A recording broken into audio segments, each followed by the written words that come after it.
Hey everyone, welcome back to my channel, or welcome to my channel if you are new. I am Jessica, and here we like to do a mix of makeup, food, fashion, everything like that. So if you guys are interested in all of that content, then please make sure to subscribe and also hit the bell to be notified of my uploads. I will be posting every Thursday. However, I will try to mix it up and have some bonus uploads here and there, so make sure you hit the bell to be notified of my uploads whenever and however they come about. So today's video is going to be a review. I haven't done a review in quite some time, and this time I'm going to be doing it a little bit differently. These are products that I've been using for a couple of days now that I've become familiar with and that I have used throughout my routine in different ways to experiment to find what works best when I use them. So in this video I'm going to be doing a demo of how I apply the product while also giving you guys some in-depth information on how the products perform for me personally and how I would recommend using them for you guys if you have a similar skin type, similar complexion, do more creative makeup, how to use it in those ways too. So without further ado, let's get into this review. So today I will be reviewing the L'Oreal Infallible 24-Hour Fresh Wear Foundation and the L'Oreal Infallible Full Wear Concealer. These two products came out, I want to say at the same time. I don't know if they are supposed to be used together, but they did come out during the same exact launch. And besides the True Match Concealer and their Infallible Pro Glow Concealer, they have concealers for those two lines as well. So I'm not sure if these are supposed to be together, but they did come out around the same time, plus they have very similar writing as well. So I am calling this the Lady F Reviews. It's my new series that I'm going to be starting on my channel because I, as a YouTuber that doesn't get PR, I find things a little bit later than most people do, and instead of feeling like, well, I can't really review this product anymore because it's kind of like outdated because all of the other big channels received it in PR and already did reviews on it, I kind of wanted to get out of the mindset and thinking like, just because this product came out a while ago doesn't mean that people aren't still interested in seeing how it performs, especially from the perspective of somebody who isn't sent them. And I don't really think that that's important, but a lot of people consider it to be very important when they look up reviews, so that's why I'm deciding to do this now. I was very interested in trying this out when I saw it featured at Target when we did our big beauty transition in February. So yes, this has been out for a very long time. It is now May. It has been quite a while, but I did really want to show you guys this product, or both of these products in conjunction together, because I wanted to not only get a new foundation to see how that would work for me, but also to see like how this concealer compares to other ones that I've used and to just get out of my normal routine. So I will be touching on the foundation first. So once again, this is the Infallible up to 24-hour fresh wear foundation. Now it comes in this very sleek bottle. It does have sunscreen, and this is actually SPF 25, higher than most foundations on the market. Most foundations are about SPF 15, which isn't really that helpful for sun protection, just want to put that out there, but it is nice to have that, and especially since it's a lot more than other foundations on the market, that could be really good for people who are interested in finding that for their products. So it's up to 24-hour wear. I've never put it on for up to 24 hours, but my first comment will be that the wear time is really good on this. It doesn't really crease or cake up severely like any poorly made foundation would. I've had no problems with the wear time on this. I will say, I don't know if this is the foundation or maybe other products that I'm using, or just because I've had different routines for my skincare throughout the last few weeks, but sometimes my T-zone can get very oily, almost irreparably oily, to the point where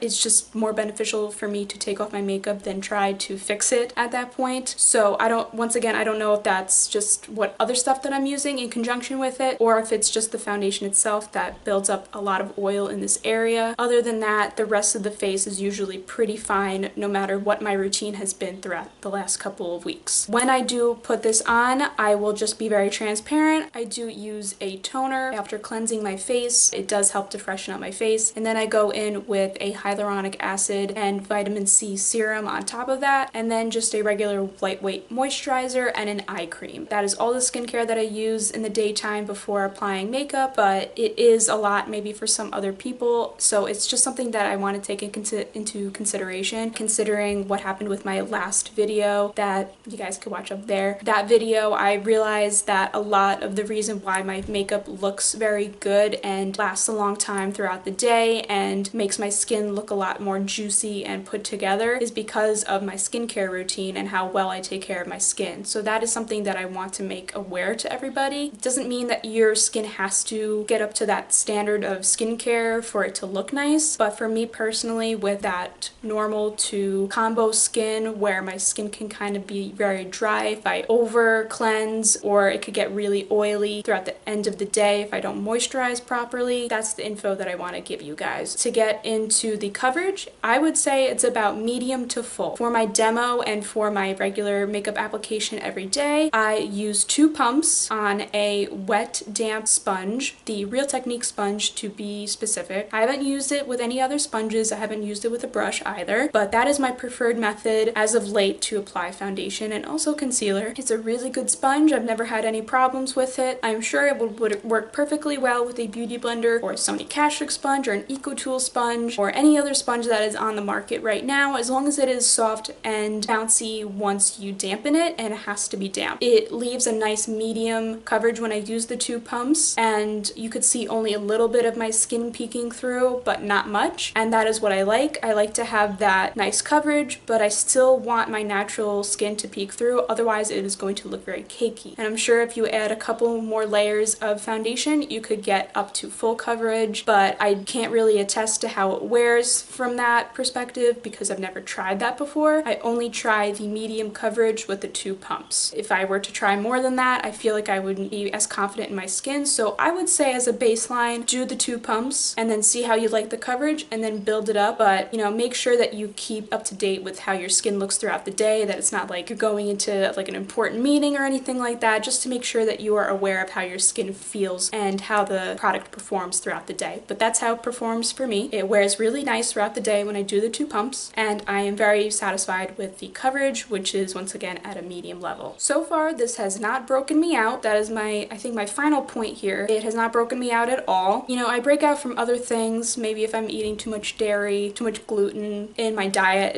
that's usually what affects my skin and causes breakouts, also my cycle. I don't really have a lot of breakouts associated with my skincare or my makeup application. That's just something that I'm very lucky about. I will get a little bit of breakouts in my T-zone and sometimes really up above in my forehead and a little bit in the middle of my forehead as well, but anything that was caused by that was due to other factors. I am starting a new skincare regimen, so my skin was purging from the last routine that I had. My skin was recovering from that 2-step skincare routine from the video that I just linked to you guys, and so there were a lot of factors going into play with how my skin was behaving, but so far for the last like couple of days or so as I've been using this regularly, my skin has been really good and I haven't had any breakouts or anything like that, so I definitely know that it's not because of this that I was having the issues, so just keep that in mind. Because it is a drugstore foundation, I would be careful with it though. Try to test it out on your hand, see if it causes any allergic reactions first and foremost, and then if you have sensitive skin and you are nervous about breakouts, I would go in with 1 pump layer of foundation all over the face just to see what happens and test it out over a couple of hours, maybe overnight. You know, do it on a day when you're not doing anything crazy, nothing important, just to make sure that it's not going to break you out too severely. I know that other people have difficulties with foundations breaking them out and they're very selective about it, but for me, who doesn't have that much of a sensitive skin layer and never really breaks out from foundations or has allergic reactions because of them, I can't really attest to say that this is like foolproof. And I say that it's drugstore not to knock it, but you know, drugstore stuff, it's cheaper because there are cheaper ingredients in it. So just be aware of that. To kind of like wrap it up, I would say that this foundation is very comparable to like the Maybelline Matte and Poreless. It has really good medium to full coverage. This one I would say is actually a little bit more matte than the Maybelline foundation. I really love the Maybelline one and I do still like that a little bit more than this, but this performs really well. It helps to not just mattify the skin, but give it a nice matte finish while not giving you too much mattification that you look too powdered down. So that's what I mean by that, you know? Like, there's a way to be matte but still like have a glow to your skin, you know? It is very comparable to that type of finish. finish. So I think that wraps up my discussions on this. Now let's move on to the concealer. So the L'Oreal Infallible Full Wear Concealer is labeled as more than a concealer. It is in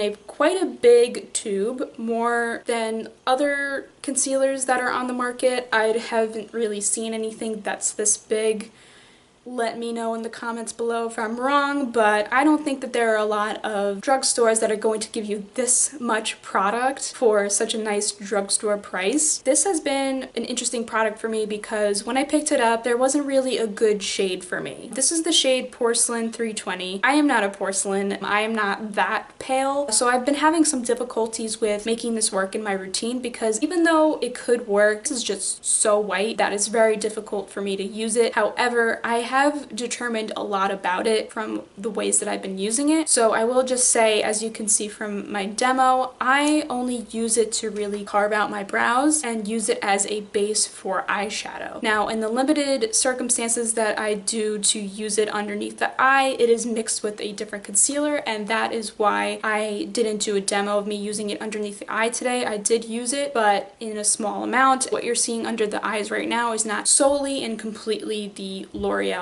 concealer. So I'm not going to attest to how it wears underneath the eye, but I will say that according to coverage, it is really full coverage. It's crazy. What you can see on my eye right now is just one layer. Really, like, it's very pigmented in the way that it goes on. And that has been so beneficial in not just carving out the brow to give me a little bit more shape and dimension, but it also helps with creating a nice blank canvas for eyeshadow. Ever since I started using this for my eye base, I've just been more inspired to create more crazy looks because it's so pale and so bright that I'm able to use it for deep saturation of color. When I use this on the eye though, and then also directly underneath the eye, I will say that it does crease a little bit. And this isn't to say that my other concealers that I have don't crease, or that concealers don't inherently crease when you have eye creases anyway, because they do, but it just creases a little bit quicker than my other ones do. Like, I'm able to have the Fenty Beauty on my eye for a little bit before it has those heavy creases where the product is just sinking into the folds of my eye. Same with the Too Faced Born This Way Multi-Use Sculpting Concealer. I feel like I could have that directly on my eye for quite a bit of time before it starts creasing or kicking up. So I would say to work quickly with this, it is very easy to blend out just in case you can't work quickly with it. But if you're doing something like eye makeup, it can be a little bit frustrating to look up after 2 seconds and see that you already have creases in your eye and you have an entire blending brush full of like a hot pink shadow. So just keep that in mind. This does crease a little bit quickly, but once you set it with powder, whether it be eyeshadow or translucent setting powder or any type of setting powder that you have, I find that it doesn't really crease that heavily throughout the day and that you are pretty much good to go. I've never had any problems with concealers going completely AWOL on me and disappearing off of my face or not wearing properly. Really just focus on setting it properly, and usually most of your concealers will do very well. I can't really speak too much into it because I have natural creasing underneath my eyes, so literally every single concealer that I have, no matter how well I set it, will eventually cause creasing under here, and it doesn't really take too long for that to happen. So unfortunately, I can't really speak to say that this is creaseless because I just naturally have creases. I just kind of let it go.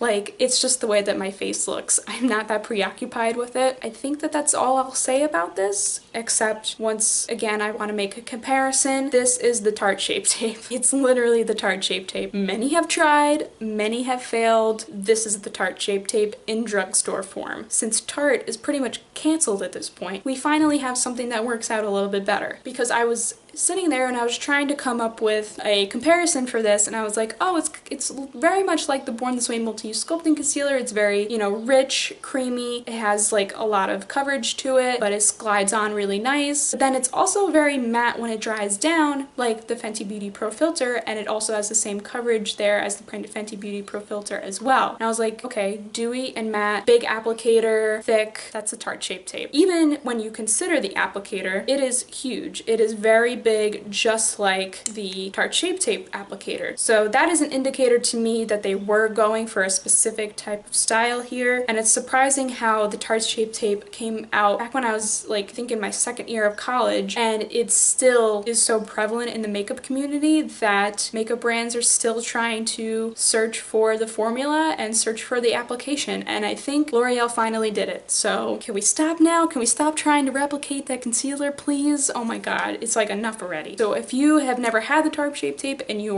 feel like you were missing out on something, I would recommend trying this because it has a lot of the same qualities. All in all, I will also say that I put on pink eyeshadow in the inner corners because I don't know, I just wanted to go for a neon pink eyeshadow look that's been trending on Instagram recently, and it looked awful and it didn't match my outfit. So I was like, I need to rectify the situation very quickly. So I just put on a bunch of dabs of this concealer in there, buffed it out with a brush, and even though you could probably kind of see it still peeking through, it covered it. It covered everything. It wasn't like I took a makeup wipe and removed some of it beforehand. Like, no, it was just beaming right there. And I went over it with this concealer and it's pretty much gone, and you probably couldn't even tell that it was there to begin with. So that's the coverage of this concealer. So full coverage, long wearing, like the Tarte Shape Tape, creases a little bit but can be rectified. I think that's it. So there you have it. That is my late AF review on the new L'Oreal foundation and their concealer, and my thoughts and opinions on that. If you did like this review, please like this video and also subscribe to my channel if you haven't already. Leave a comment below, but that is about it. I will see you guys in the next video. Bye.